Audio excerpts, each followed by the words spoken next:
Class 12 के history के एक और महत्वपूर्ण वीडियो क्लास में आप सभी का स्वागत है।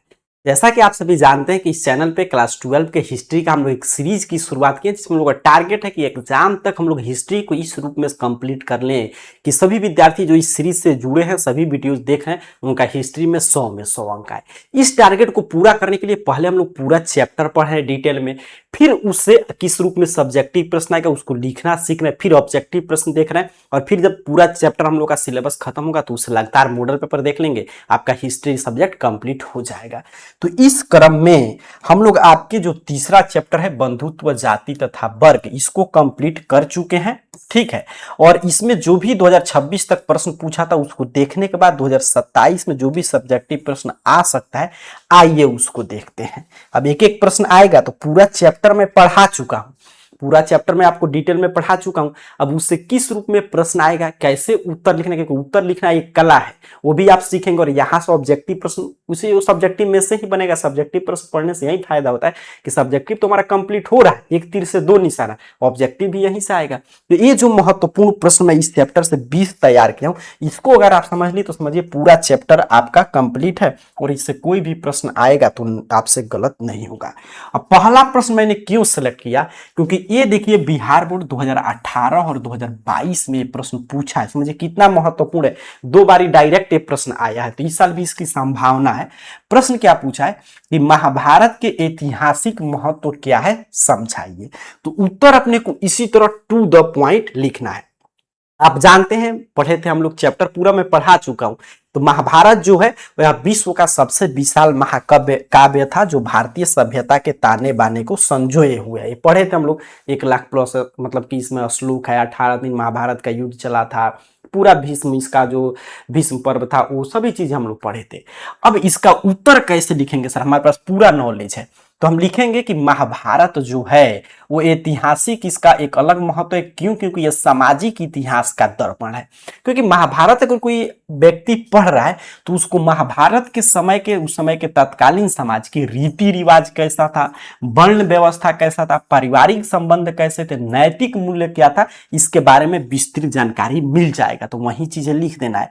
सांस्कृतिक और धार्मिक दस्तावेज, इसमें वर्णित भगवत गीता निष्काम कर्मयुग, आत्मा की अमरता और भक्ति मार्ग का सर्वश्रेष्ठ दर्शन कराती है, जो आज भी प्रासंगिक है। आज भी देख रहे हैं गीता का कितना महत्व है। राजनीतिक आदर्श, यह ग्रंथ प्राचीन राजधर्म, राजा के कर्तव्य, क्षत्रिय धर्म, युद्ध कला एवं नैतिक व्यवहार नियम को दर्शाता है।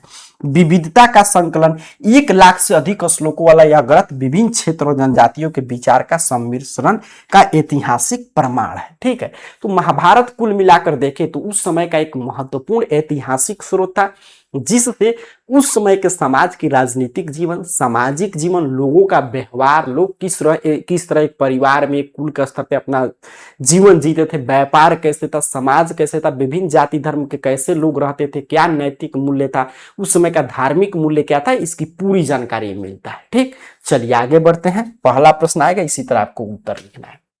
दूसरा नंबर प्रश्न है, गोत्र व्यवस्था के दो मुख्य नियम का वर्णन करें। गोत्र क्या था, गोत्र व्यवस्था क्या था, ये हम लोग पूरा डिटेल में चैप्टर में पढ़े हैं। अब पूछा है कि दो मुख्य नियम, तो कैसे हम उत्तर में लिखेंगे, आइए सीखते हैं। ये भी प्रश्न बिहार विद्यालय परीक्षा समिति के द्वारा 2016 और 2020 के पेपर में आ चुका है, इसलिए मैं ये प्रश्न सेलेक्ट किया हूं। देखिए, ये गोत्र व्यवस्था था, एक ब्राह्मणवादी नियम था। ये लगभग 1000 ईसा पूर्व के बाद प्रचलन में आया और यह व्यवस्था ब्राह्मण द्वारा समाज को अनुशासित करने के लिए, ताकि समाज के लोग अनुशासन में रहे, इसके लिए बनाया गया था। आइए देखते हैं। उत्तर में दो प्रमुख इसका लिखिएगा। एक तो था कि उपनाम में परिवर्तन, ठीक है, इसका नियम था कि विवाह के बाद जो महिलाएं होंगी वो पिता का गोत्र त्याग करके और अपने पति के गोत्र को अपना लेंगी। मतलब गोत्र व्यवस्था में ये बताया गया था, हम लोग पढ़े भी थे कि जो भी महिलाएं होंगी, कोई लड़की है उसका जन्म हुआ तो पिता के गोत्र से जाना जाएगी, जैसे ही उसका शादी हो जाएगा तो पति के गोत्र से जानी जाएगी, जो आज भी लगभग हिंदू समाज में देखने को मिलेगा। सगोत्र विवाह पर निषेध था कि एक गोत्र के सदस्य आपस में भाई बहन माने जाते हैं, अतः एक ही गोत्र के भीतर विवाह करना पूर्णतः वर्जित और आधार्मिक। गोत्र क्या था, कि एक ऋषि के नाम पे गोत्र का नाम रखा जाता था, और जो उस गोत्र का माना जाता था उसी ऋषि के वंशज हैं। तो मान लीजिए कोई उदाहरण के तौर पे कोई व्यक्ति है मान लीजिए बिहार में, ठीक है, और वो है बिहार के मान लीजिए वेस्ट चंपारण में, कोई लड़की है मान लीजिए पटना में, समझिए कितना डिस्टेंस है, लेकिन अगर वो सेम कास्ट का गोत्र सेम है, ठीक है, कास्ट भी सेम, अगर गोत्र उसका सेम है तो शादी उसमें मना ही था। क्यों मना ही था? क्योंकि ताकि उसको मना था कि एक ही गोत्र का मतलब एक ही ऋषि के वंश है तो भाई बहन हुए। तो ये इसका दो नियम था। तीसरा एक और नियम आप लिख सकते हैं, लेकिन दो ही पूछता, दो ही आप लिखिएगा। ऋषियों के नाम पर गोत्र, जो मैं बता रहा था कि प्रत्येक गोत्र का नाम किसी न किसी वैदिक ऋषि के नाम पे होता था, उस गोत्र के लोग उस ऋषि के वंशज माने जाते थे। ठीक है, चलिए आगे बढ़ते हैं, अगला प्रश्न देखते हैं। अगला प्रश्न है, ये तो काफी महत्वपूर्ण प्रश्न है, इस साल आएगा। धर्मशास्त्र में वर्णित विवाह के 8 प्रकार का उल्लेख कीजिए। ठीक, ये देखिए प्रश्न कितना बार पूछा है, 15, 19, 2023 में पूछा है ये प्रश्न।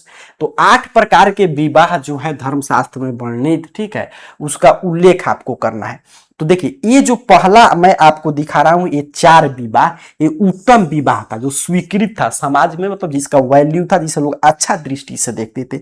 ये जो 4 विवाह देख रहे हैं 5, 6, 7, 8 पर, ये अधम विवाह मतलब अस्वीकृत था। पहला विवाह समझिएगा, ब्रह्मा विवाह। इसे ऑब्जेक्टिव प्रश्न भी खूब आता है। तो ब्रह्मा विवाह का मतलब क्या था? ये सबसे उत्कृष्ट था कि वेदों के ज्ञाता सिलवान वर से कन्या का विवाह करना सर्वश्रेष्ठ प्रकार, मतलब जो ऐसा वर है जो सिलवान है, मतलब जिसके अंदर धैर्य है, जो जिसके अंदर सील का गुण है और वेद का जिसके पास नॉलेज है, उससे अपने लड़की का विवाह कर रहे हैं तो ब्रह्म विवाह कहलाता था। ठीक है, दैव विवाह, यज्ञ कराने वाले पुरोहित के साथ कन्या का विवाह करना तो दैव विवाह कहलाएगा, यह अच्छा था। आर्ष विवाह, तो वर पक्ष से एक जोड़ी गाय और बैल लेकर कन्या का दान करना। ठीक है, यह था आर्ष विवाह। प्रजापत्य विवाह, ये क्या था सर? तो ये था कि बिना दहेज के वर कन्या को धर्म आचरण की आज्ञा देकर विवाह कर देना। तो ये 4 जो विवाह आप देख रहे हैं, ये सबसे उत्तम कोटि का माना गया है, ये 4। ठीक है, बाकी ये 4 भी चल रहा था उस समय। असुर विवाह, वर से धन लेकर कन्या को बेचना, क्रय विक्रय, मतलब किसी लड़का पार्टी से वर पक्ष से आप पैसा लेकर लड़की को बेच दिए तो असुर विवाह कहलाता था। गंधर्व विवाह, तो माता पिता के बिना सहमति के वर वधू का प्रेम विवाह कहलाता था गंधर्व विवाह। राक्षस विवाह, तो कन्या का अपहरण या बलपूर्वक हरण करके किया जाने वाला विवाह। फिर है पैशाच विवाह, तो अचेत या सोई हुई कन्या के साथ छल द्वारा किया गया सबसे निष्कृष्ट विवाह। तो ये 4 जो था निषेध था, ये 4 था। ठीक है, तो 8 विवाह का हम लोगों ने अर्थ समझा। अगला जो प्रश्न है, वर्ण और जाति में मुख्य अंतर क्या है, स्पष्ट कीजिए। ये सेम चीज हम लोग पढ़े हैं, इसलिए मतलब पूरा चैप्टर मैं पढ़ा चुका हूं। नहीं देखेंगे तो चैनल को सब्सक्राइब करके देख लीजिएगा, लिंक डिस्क्रिप्शन बॉक्स में भी मिल जाएगा, या क्लास खत्म होगा तो स्क्रीन पर मैं दे दूंगा। पूरा क्रम से क्लास देखिए, हिस्ट्री में 100 में 100 लाइए। ये प्रश्न देखिए 14, 18 और 21 में पूछा गया है, समझिए कितना महत्वपूर्ण प्रश्न है। तो क्या अंतर है दोनों में? संख्या के आधार पे देखें तो वर्ण सिर्फ 4 था, ब्राह्मण, क्षत्रिय, वैश्य, शूद्र। किसका क्या कार्य था हम लोग पूरा समझ चुके हैं जब चैप्टर पढ़े थे। जाति में देखें तो जातियों की संख्या असीमित थी, जिसकी कोई निश्चित संख्या नहीं थी। फ्लेक्सिबिलिटी मतलब लचीलापन के आधार पे देखें तो आरंभिक काल में यह कर्म पर आधारित थी और इसमें लचीलापन था वर्ण व्यवस्था में। ठीक है, और यह पूर्णतः जन्म पे आधारित थी और अत्यंत संकीर्ण और कठोर होती थी। उत्पत्ति के आधार पर देखें तो इसकी उत्पत्ति ऋग्वेद के पुरुष सूक्त से ईश्वरीय विधान के रूप में मानी जाती है और यह स्थानीय स्तर पर विभिन्न विभिन्न आर्थिक सामाजिक गतिविधियों में विकसित हुआ। अंतर विवाह देखें तो एक वर्ण के लोग दूसरे वर्ण के कर्म के आधार पर जा सकते थे, अपनी ही जाति के भीतर विवाह करने का सख्त सामाजिक नियम था। तो ये दोनों में अंतर है, जो कि हम लोग चैप्टर पढ़ते समय भी देखे थे। तो ऐसे आपको उत्तर लिखना है। अगला प्रश्न है, मनु स्मृति के अनुसार चंडालों के क्या कर्तव्य थे, वर्णन करें। ये भी प्रश्न देख लीजिए, कई बार पूछा गया है। ठीक है, तो चंडाल के बारे में याद कीजिए, चैप्टर में आपको बता रहा था कि एक बहिष्कृत वर्ग था, यानी चीनी यात्री जो था फास्यान और सुआन जांग, उसके वृत्तांत में भी चंडाल के प्रति इस अमानवीय व्यवहार की पुष्टि होता है। अब देखिए चंडाल की सामाजिक स्थिति कैसे थी। गांव से बाहर उनको रहना होता था, उन्हें मुख्य बस्तियों और गांव के बाहर रहना पड़ता था। उन्हें समाज में पूर्णतः अपवित्र अर्थात कि अस्पृश्य, उनको छुआ नहीं जा सकता है ऐसा माना जाता था। याद कीजिए चैप्टर पढ़ाते समय भी ये चीजें मैं बताया था कि वो फेंके हुए बर्तन और वस्त्र का उपयोग करते थे। वे केवल मृत लोग द्वारा छोड़े गए कपड़े, लोहे के आभूषण और टूटे हुए बर्तन का उपयोग करते थे। अंतिम संस्कार का कार्य, लावारिस लाश का अंतिम संस्कार करना और वध करने वाले जल्लादों के रूप में कार्य करना उनका सामाजिक कर्तव्य था। रात्रि भ्रमण पर निषेध, उन्हें रात के समय गांव और शहर में प्रवेश करने या घूमने की मनाही थी ताकि अन्य ऊंचे वर्ण के लोग अपवित्र न हो। तो इस तरह काफी दयनीय स्थिति था चंडालों का। ठीक है, आगे बढ़ते हैं। अगला प्रश्न है, प्राचीन भारत में स्त्रियों की संपत्ति संबंधी अधिकार क्या थे, स्पष्ट करें। ये भी प्रश्न देखिए 19 और 23 में पूछा गया है। ठीक, उस समय स्त्रियों की सामाजिक स्थिति देखा जाए तो काफी दयनीय था। ठीक है, प्राचीन ग्रंथ के अनुसार संपत्ति की स्वामित्व तो पुरुष के हाथ में केंद्रित था, जिससे स्त्रियों की स्थिति निर्भरता वाली थी। ठीक, मतलब स्त्री पुरुष पे निर्भर था। स्त्री धन एवं वैधानिक अधिकार, स्त्री धन के बारे में भी हम लोग चर्चा किए थे, फिर यहाँ पे आ रहा है तो इसलिए आपको बार बार रिवीजन हो रहा है, आपका चीजें याद हो जाएगा क्लास में ही। पितृ संपत्ति में अधिकार नहीं था। मनुस्मृति के अनुसार पिता की मृत्यु के बाद पैतृक संपत्ति का विभाजन केवल पुत्रों के बीच हुआ तो होता था, बेटियों का इसमें कोई भी हिस्सा नहीं था। स्त्री धन का स्वामित्व था कि विवाह के समय स्त्री को मिलने वाले उपहार, आभूषण और उपहार राशि को स्त्री धन कहा गया। इस पर केवल महिलाओं का पूर्ण अधिकार होता था। तो ये परंपरा पहले से चला रहा है। निषेधात्मक नियम, स्त्रियों को अपने पति की अनुमति के बिना किसी भी मूल्यवान पारिवारिक संपत्ति को गुप्त रूप से संचित या बेचने का अधिकार नहीं था। अपवाद भी थे, कुछ मतलब प्रभावशाली महिलाएं, कुछ उच्च कुल की स्त्रियां जैसे प्रभावती गुप्त ने भूमि और संसाधन पर नियंत्रण का उपयोग किया, जो केवल कुलीन परिवार मतलब कुछ राजा के परिवार की स्त्रियां थी, उनको कुछ विशेष अधिकार मिला था। चलिए आगे बढ़ते हैं, अगला प्रश्न देखते हैं। अगला प्रश्न है 7 नंबर कि महाभारत के रचनाकार कौन थे और इसकी रचना काल पर प्रकाश डाले। ये भी प्रश्न देखिए कई बार पूछा गया है। तो ये भी हम लोग पढ़े थे कि महाभारत का जो मूल रचनाकार थे वो भाट सूत कहे जाते थे, जिन्हें सारथी भी कहा जाता है। ठीक है, ये महाभारत के मूल रचनाकार थे। वे राजाओं के साथ युद्ध क्षेत्र में जाते थे, उनके विजय की काव्यात्मक गान करते थे। साहित्यिक संकलन, साहित्य के रूप में, ग्रंथ के रूप में महाभारत का संकलन कब हुआ, तो ये व्यास, परंपरा के अनुसार इसे महान ग्रंथ की लिपिबद्ध और संकलित करने का श्रेय महर्षि वेद व्यास को दिया जाता था, जिन्होंने वेद तुल्य पंचम वेद का दर्जा दिया। मतलब कि पहले तो ये लोग तो मौखिक रूप से इसको गाते थे, लेकिन वेद व्यास ने इसको एक ग्रंथ के रूप में संकलित किया। 500 ईसा पूर्व तक मौखिक परंपरा और सूत गायकों द्वारा मूल कथा का उदय हुआ।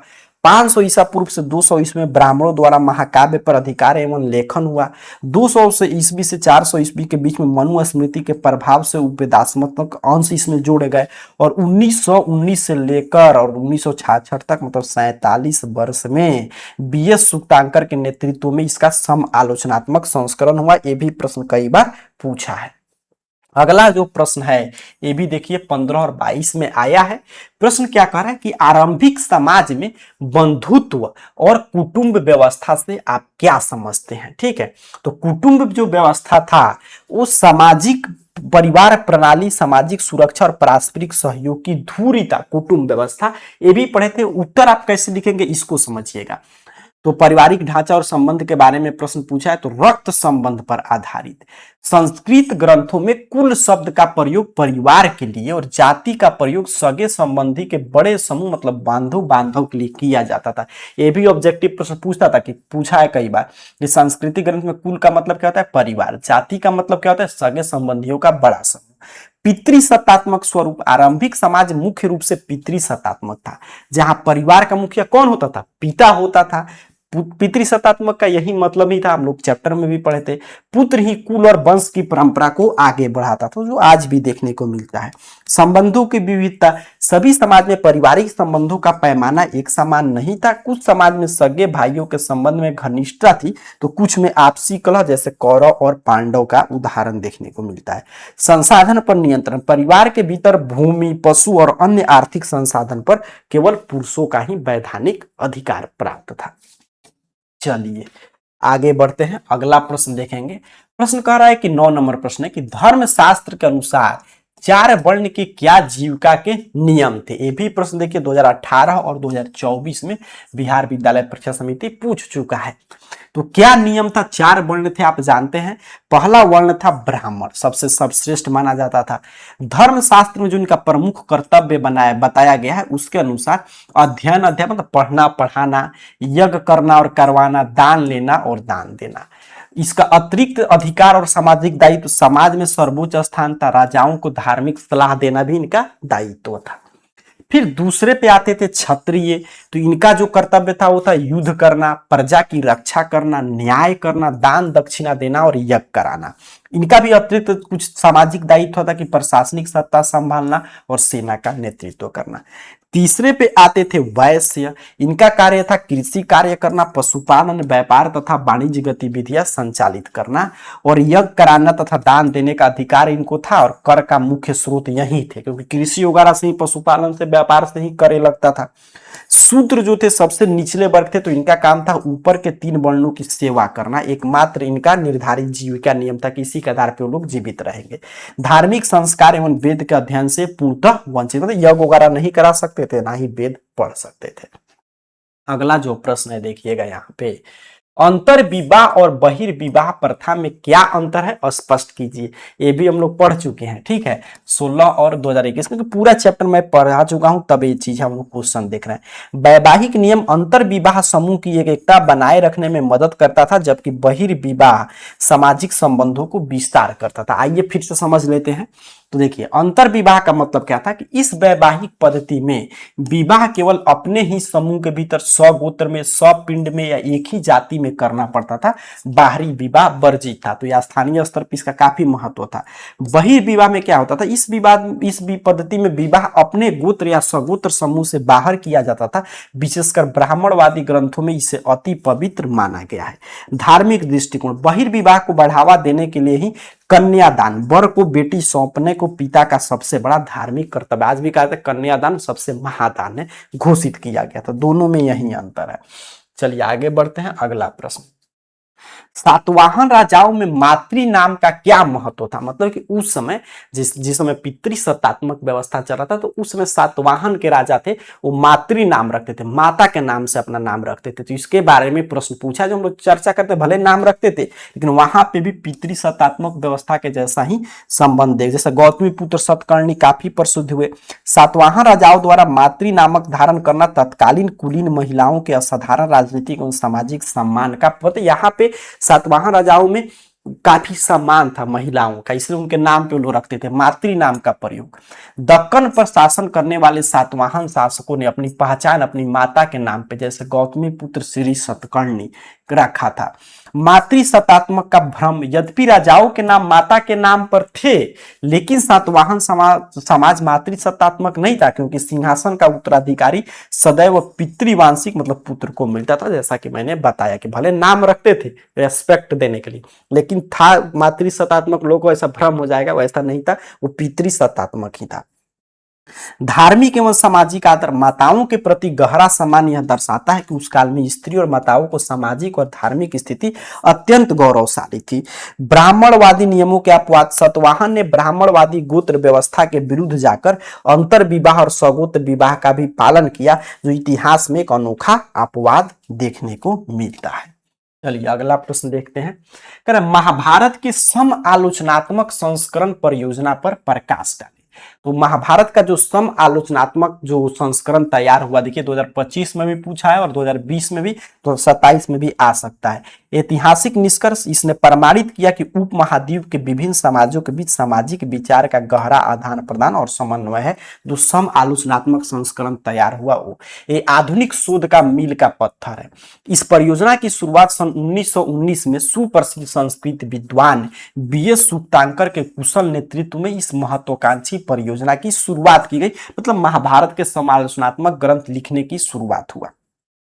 पांडुलिपियों का संकलन, देश के विभिन्न कोना कश्मीर से लेकर केरल तक से शारदा, देवनागरी, तमिल और मलयालम आदि लिपियां में लिखी गई महाभारत की हजारों पांडुलिपियों को एकत्रित किया गया। समान श्लोकों की पहचान, विद्वान ने विभिन्न पांडुलिपि में पाए जाने वाले समान श्लोक की तुलना की और उन्हें संकलित किया। प्रकाशन की अवधि, इसकी विशाल कार्य को पूर्ण करने में 47 वर्ष का समय लगा और यह संकलन 13,000 पृष्ठों के अनेक ग्रंथों में प्रकाशित हुआ। 47 वर्ष में तैयार हुआ, समझिएगा। अगला प्रश्न है, प्राचीन भारतीय समाज में शूद्रों की सामाजिक स्थिति कैसी थी? ये भी प्रश्न देखिए 15 और 19 में पूछा है। और शूद्र वर्ग की स्थिति आप जानते हैं काफी दयनीय था। ब्राह्मणवादी साहित्य शूद्र की हीनता को जन्मजात और दैवीय विधान घोषित करता था, जिसका उद्देश्य सामाजिक व्यवस्था बनाए रखना था। ठीक है। कठिन सामाजिक यथार्थ, पदानुक्रम में सबसे निचला स्थान था, जैसा कि अभी हम लोग देख रहे थे पिछले प्रश्न में कि वर्ण व्यवस्था में शूद्रों को चतुर्थ श्रेणी में रखा गया था। उनका प्रमुख कार्य केवल उच्च 3 वर्णों का सेवा करना होता था। धार्मिक अधिकार पर उन्हें वेद की सुनने, धार्मिक संस्करण को करने और यज्ञ को सीधे भाग लेने में मतलब कि पूर्ण मनाही था। आर्थिक वंचना, धर्म शास्त्रों के कठोर नियम के अनुसार शूद्रों को निजी संपत्ति एकत्र करने का अधिकार नहीं था। यदि वे धन कमाते भी थे तो उस पर स्वामी का अधिकार होता था। मानसिक पीड़ा और उत्पीड़न, उन्हें समाज में हीन दृष्टि से देखा जाता था, लेकिन कालांतर में बौद्ध धर्म के आगमन से इस अमानवीय व्यवस्था को कड़ी चुनौती मिला, क्योंकि बौद्ध धर्म में इनको भी प्रवेश करने का अधिकार दिया गया। बौद्ध और जैन धर्म में वर्ण व्यवस्था की आलोचना किस प्रकार किया गया है? ठीक है, ये भी प्रश्न देखिए कई बार पूछा गया है। बौद्ध और जैन दर्शन, इन धर्म ने समाज के समता और अहिंसा का मार्ग दिखाया। मतलब इसमें जो है वर्ण जो व्यवस्था था उसको इसने डायरेक्ट रूप से चुनौती दिया। कौन? बौद्ध और जैन धर्म। एक क्रांतिकारी सुधारवादी दृष्टिकोण लेकर आए। जन्म आधारित वर्ण का इन्होंने खंडन किया। महात्मा बुद्ध और भगवान महावीर ने स्पष्ट किया कि जन्म के आधार पर कोई श्रेष्ठ या नीच नहीं होता, मनुष्य की पहचान उसके कर्म और आचरण से ही होता है। बिल्कुल सही। संघ में समानता, बौद्ध संघ के द्वार समाज के सभी वर्ण और जाति शूद्रों सहित के लिए खुले थे। संघ में प्रवेश करते ही सभी भिक्षुओं की पूर्व जाति समाप्त हो जाती थी। ब्राह्मणवादी एकाधिकार को चुनौती, बौद्ध ग्रंथ जैसे सूत पिटक ने ब्राह्मणों के इस दावे को खारिज कर दिया कि वे ब्रह्मा के मुख से उत्पन्न होने के कारण जन्मजात सर्वश्रेष्ठ हैं। प्रकृति और पाली का प्रयोग, संस्कृत के स्थान पर लोक भाषाओं का प्रयोग करके उन्होंने समतावादी संदेश को जन जन तक पहुंचाया। ठीक है। अगला जो प्रश्न है इस चैप्टर से, ब्राह्मणों ने सामाजिक विषमताओं को उचित ठहराने के लिए क्या तरीका मतलब क्या तर्क दिए थे? ये भी प्रश्न कई बार पूछा है। तो सामाजिक वर्चस्व की नीति, ब्राह्मणों ने इन नियमों को पूरी तरह लागू करने के लिए प्रतिलोम और अनुलोम विवाह पर भी रोक लगाई थी। आइए देखते हैं क्या तर्क दिया गया था। ब्राह्मणवादी नीतियां और तर्क, दैवीय उत्पत्ति का सिद्धांत, ऋग्वेद के पुरुष सूक्त का हवाला देकर यह दावा किया गया कि चारों वर्ण साक्षात विराट पुरुष ब्रह्मा के अंग से उत्पन्न हुए, अतः यह व्यवस्था अटल है और ईश्वर के द्वारा बनाया गया है। जन्म आधारित श्रेष्ठता, यह नियम बनाया गया कि व्यक्ति को जाति और सामाजिक स्थिति उसके जन्म से ही निर्धारित होती है, जिसे जीवन में किसी भी कर्म से बदला नहीं जा सकता। शासकों का कड़ा निर्देश, उन्होंने राजाओं के उपदेश दिया कि वह अपने राज्य में धर्म शास्त्र के नियम को कड़ाई से पालन कराएं और चारों वर्ण को उनके कर्मों तक ही सीमित रखें। कहानियां और ग्रंथों का सहारा, महाभारत जैसे ग्रंथ में एकलव्य और कर्ण जैसी कहानी जोड़ी गई ताकि निचली जातियां को उनके सामाजिक दायरों में उलझने के परिणाम के प्रति डराया जा सके। तो ये उन्होंने तर्क और व्यवस्था किया था वर्ण व्यवस्था के लिए। प्राचीन समाज में जाति व्यवस्था की मुख्य विशेषताएं क्या थी? ये भी प्रश्न पूछा गया है। तो देखिए, जाति व्यवस्था एक श्रेणीबद्ध ढांचा था। यह व्यवस्था सामाजिक पदानुक्रम की चरम सीमा थी, जिसने समाज के हजारों छोटे बंद समूह में विभाजित किया था। अब यहाँ पे ध्यान से देखिएगा। कठोर जन्मजात सदस्य था, जाति का निर्धारण जन्म से होता था। कोई भी व्यक्ति योग्यता या कर्म के बल पर अपनी जाति नहीं बदल सकता था। व्यवसायिक अनुवांशिकता, प्रत्येक जाति का एक निश्चित और पैतृक पेशा होता था। संतानों को अपने माता पिता के पारंपरिक पेशा को ही अपनाना पड़ता था। खान पान और सामाजिक संपर्क पर प्रतिबंध, विभिन्न जातियों के बीच खान पान, आपस में मिलने जुलने और बर्तन के आदान प्रदान पे बहुत सख्त और अपरिवर्तन नियम बनाए गए थे। अस्पृश्यता और पवित्रता की भावना, समाज को पवित्र और अपवित्र श्रेणियों में विभाजित किया जाता था। कुछ जातियों को अत्यंत अपवित्र और अस्पृश्य घोषित कर दिया गया था। आगे बढ़ते हैं। 17 नंबर जो प्रश्न है ये कह रहा है, क्या महाभारत एक ही लेखक की कृति थी? साक्ष्यों सहित स्पष्ट कीजिए। अभी इस पे भी चर्चा कर रहे थे, 19 और 23 में पूछा गया प्रश्न है। ग्रंथों का विकास क्रम, मूल सारथी गीता से शुरू होकर ब्राह्मणवादी महाकाव्य बनने तक इसमें सैकड़ों नए आख्यान जोड़े गए। अब देखिए महाभारत का कैसे क्रम से विकास हुआ। एक बहुलेखक रचना है। ऐतिहासिक साक्ष्यों के अनुसार महाभारत किसी एक व्यक्ति की रचना नहीं, बल्कि यह सदियों में विकसित हुआ गतिशील ग्रंथ था। श्लोकों की संख्या में वृद्धि, मूल रूप में इसमें केवल 8,800 ही श्लोक थे, जिसे जय कहा जाता था, जय संहिता। बाद में यह बढ़कर 24,000 श्लोक भारत हुआ और वर्तमान में इसमें 1 लाख से अधिक श्लोक है, तो ये महाभारत हो गया। 2 मुख्य भाग, आख्यान और उपदेशात्मक। इसमें 2 प्रकार की सामग्री है। आख्यान में मुख्य रूप से कहानियों का संग्रह है और उपदेशात्मक खंड में आचार विचार और सामाजिक नियमों का विवरण है। क्षेत्रीय प्रभाव और अनुवाद, इसका संकलन सदियों तक चलता रहा और विभिन्न भाषाओं और संस्कृतियों में इसका रूपांतरण हुआ, जो इसकी व्यापकता का प्रमाण है। ठीक है, अगला प्रश्न देखेंगे। कह रहा है आपसे पितृवांशिकता और मातृवांशिकता में क्या अंतर है? ये भी प्रश्न देखिए कई बार पूछा गया है। मूल सिद्धांत आइए समझते हैं। पितृवांशिकता मतलब कई बार अभी हम लोग पढ़ चुके हैं कि वंश परंपरा, पिता के बाद पुत्र, फिर पौत्र, परपौत्र के आगे चलते रहेगा। मातृवंशिकता का मतलब वंश परंपरा माता के माध्यम से चलती है और बेटी को उत्तराधिकारी का नियम प्राप्त होता है। संसाधन एवं गति, पुत्र ही पिता की संपत्ति, साम्राज्य और राजनीतिक सत्ता का उत्तराधिकारी बनता है। संसाधन और राजनीतिक निर्णय में महिलाओं की प्रत्यक्ष भूमिका एवं प्रभुत्व होता था। इतिहास में इसका उदाहरण देखने को मिलता है, जैसे महाभारत की कथा, कौरव पांडव के बीच सिंहासन की लड़ाई, मौर्य एवं गुप्त साम्राज्य सभी पितृवंशिकता थे। मेघालय की कुछ जनजाति प्राचीन साक्ष्यों में विशिष्ट दक्षिण भारतीय समुदाय मातृवंशिकता के मतलब माता के नाम हिसाब से सत्ता चल रहा है। सामाजिक मान्यता, तो पितृवंश को चलाने के लिए पुत्र होना धार्मिक और लौकिक रूप से अनिवार्य था और पुत्री को कुल के संरक्षण और सामाजिक विकास का सिर्फ केंद्र माना जाता था। चलिए अगला प्रश्न है, प्राचीन भारतीय ग्रंथ में वर्णित संपत्ति के स्वामित्व के लैंगिक आधार क्या थे? ठीक है, मतलब वही जो स्त्री पुरुष में किस तरह बंटवारा होता था, कई बार पूछा गया। तो संपत्ति का अधिकार जो है, इसके लैंगिक आधार ने प्राचीन समाज में पुरुषों के वर्चस्व को अत्यधिक सुदृढ़ किया और महिलाओं के आर्थिक रूप से निर्भर बनाया। देखिए शुरू से ही पुरुष का, हम लोग का पुरुष प्रधान समाज क्यों रहा? क्योंकि पुरुष का मेन काम क्या था? देखिए बाहर का काम, व्यापार करना, पशुपालन करना, अर्थ वाला मतलब जहां से पैसा मिल रहा है, और स्त्रियों का काम तो सिर्फ घरेलू काम, जिससे कुछ उसके पास पैसा नहीं है। जिसके पास पैसा है उसी के पास अधिकार है, तो उनको हमेशा अपने जीवन यापन के लिए, भोजन के लिए, वस्त्र के लिए अपने पुरुष पे डिपेंड रहना पड़ता था, इसलिए ये पुरुष प्रधान समाज हो गया। लैंगिक असमानता का विश्लेषण, मनुस्मृति के कठोर नियम थे। मनुस्मृति के अनुसार पैतृक संपत्ति पर पुत्रों का ही अधिकार था। ज्येष्ठ पुत्र को संपत्ति का विशेष भाग मिलता था। स्त्रियों की वंचित स्थिति, स्त्रियों को सामान्य रूप से पैतृक भूमि, पशु की कृषि उपकरण पर कोई कानूनी अधिकार प्राप्त नहीं था, वे पूर्ण रूप से पुरुष पर आश्रित थी। स्त्री धन का अपवाद, यद्यपि स्त्रियां भूमि की स्वामिनी नहीं हो सकती थी, लेकिन विवाह में मिला उपहार, जिसे स्त्री धन कहते थे, उनका व्यक्तिगत संपत्ति मानी जाती थी, जिसे वे अपनी संतानों को विरासत में दे सकती थी। बौद्ध ग्रंथों का दृष्टिकोण, बौद्ध परंपराओं ने लैंगिक आधार पर संपत्ति की इस कठोर विभाजन का विरोध किया और सामाजिक विषमता को मानव निर्मित बताया, न कि दैवीय। ठीक है, अगला देखिए जो प्रश्न है वह है हमारा कि प्राचीन समाज में गैर क्षत्रिय राजाओं की उत्पत्ति और उनकी भूमिका का परीक्षण कीजिए। प्रश्न कई बार पूछा है, मतलब कि क्षत्रिय ही राजा बनते थे, लेकिन गैर क्षत्रिय राजाओं के बारे में जो जानकारी है, जो शासक वर्ग का यथार्थ है, उसके बारे में बताइए। तो यह प्रमाणित करता है कि जो भी व्यक्ति समर्थन और संसाधन जुटाने में सक्षम था वह राजा बन सकता था, चाहे वो किसी भी जाति का हो। क्षेत्रीयता राजाओं का उदय, मूर्धन्य नियम का अपवाद, यद्यपि धर्मशास्त्र अनुसार केवल क्षत्रिय ही राजा हो सकते थे, परंतु इतिहास में इसके अनेक महत्वपूर्ण अपवाद मिलते हैं जो सिद्ध करते हैं कि योग्यता और शक्ति की आधार महत्वपूर्ण था। मौर्य वंश की ही उत्पत्ति देखिए, बौद्ध ग्रंथ मौर्य को क्षत्रिय बताते हैं, जबकि ब्राह्मणवादी ग्रंथ उन्हें निम्न कुल का मानते हैं। चंद्रगुप्त मौर्य ने अपनी राजनीतिक क्षमता से साम्राज्य खड़ा किया।